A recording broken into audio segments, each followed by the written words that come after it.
మీ సొంత ఇంటి కలకు అసలైన నేస్తం బీబీజీ ఇండియా. అమరావతిలో నికార్సైన ప్రాపర్టీ కోసం కాంటాక్ట్ 040690322244.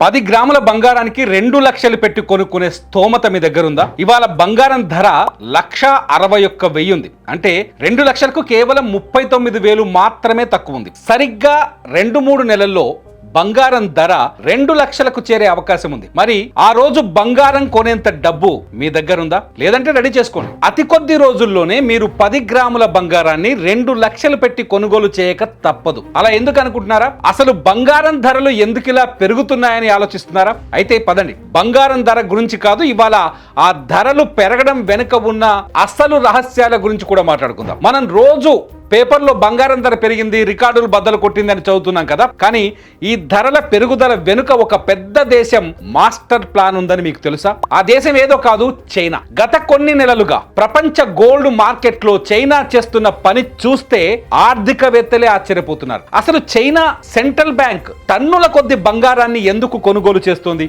ఆ దేశం గోల్డ్ విషయంలో ఎందుకింత అగ్రెసివ్ గా మారింది? కేవలం చైనా మాత్రమేనా, లేక ప్రపంచం మొత్తం ఇదే బాటలో ఉందా? అసలు ఇంటర్నేషనల్ మార్కెట్ సామాన్యుడికి ఇస్తున్న వార్నింగ్ బెల్ ఏంటి? ఇప్పుడున్న పరిస్థితుల్లో మనం బంగారం కొనాలా వద్దా? ఈ ప్రశ్నలన్నింటికీ సమాధానం ఈ వీడియోలో మీరు క్లియర్ గా తెలుసుకోవచ్చు. ఫస్ట్ పాయింట్, అసలు చైనా అంత బంగారాన్ని ఎందుకు కొంటోంది? దీనికి సింపుల్ ఆన్సర్ డీ-డాలరైజేషన్. అర్థమయ్యేలా చెప్పాలి అంటే ఇప్పటి వరకు ప్రపంచ వాణిజ్యం మొత్తం అమెరికా డాలర్ చుట్టూ తిరుగుతోంది.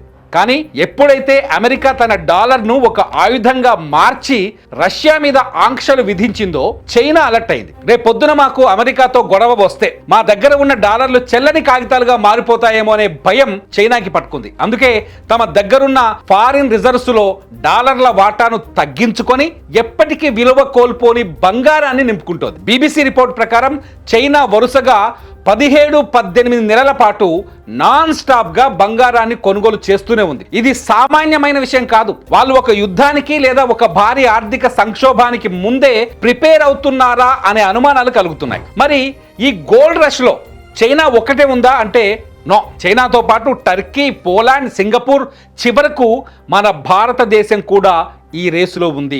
వరల్డ్ గోల్డ్ కౌన్సిల్ డేటా చూస్తే సెంట్రల్ బ్యాంకులు రికార్డు స్థాయిలో బంగారం కొంటున్నాయి. కానీ ఇక్కడ గమనించాల్సిన విషయం ఏంటంటే అందరికంటే ఎక్కువ ఆకలితో ఉంది మాత్రం చైనానే. వాళ్ళు కేవలం గవర్నమెంట్ లెవెల్లోనే కాదు, చైనాలోని సామాన్య ప్రజలు కూడా రియల్ ఎస్టేట్ మార్కెట్ పడిపోవడంతో తమ సేవింగ్స్ మొత్తాన్ని గోల్డ్ బిస్కెట్ల రూపంలోకి మార్చుకుంటున్నారు. సో ఒకవైపు సెంట్రల్ బ్యాంకు కొనుగోలు, మరోవైపు పబ్లిక్ కొనుగోలు, ఈ రెండూ కలిసి గ్లోబల్ మార్కెట్ లో డిమాండ్ షాక్ ని క్రియేట్ చేశాయి. సరే, ఇదంతా మనకేం చెబుతోంది? అంతర్జాతీయ మార్కెట్ మనకిస్తున్న సందేశం చాలా క్లియర్. అదేంటంటే అన్సర్టనిటీ. సాధారణంగా ప్రపంచ ఆర్థిక వ్యవస్థ బాగున్నప్పుడు, స్టాక్ మార్కెట్లు బాగున్నప్పుడు బంగారం ధరలు పెద్దగా పెరగవు. కానీ ఎప్పుడైతే బంగారం ఇలా రాకెట్ లాగా దూసుకెళ్తుందో దాని అర్థం ఇన్వెస్టర్లకు, దేశాలకు భవిష్యత్తు మీద నమ్మకం పోతుంది అని. జియో పొలిటికల్ టెన్షన్స్, అమెరికా అప్పుల ఊబిల్లో కూరుకుపోవడం, కరెన్సీల మీద నమ్మకం తగ్గడం, ఈ కారణాల వల్లే gold is the only king అని మార్కెట్ నిరూపిస్తోంది. ఇది కేవలం ధర పెరుగుదల కాదు, ఇది ఒక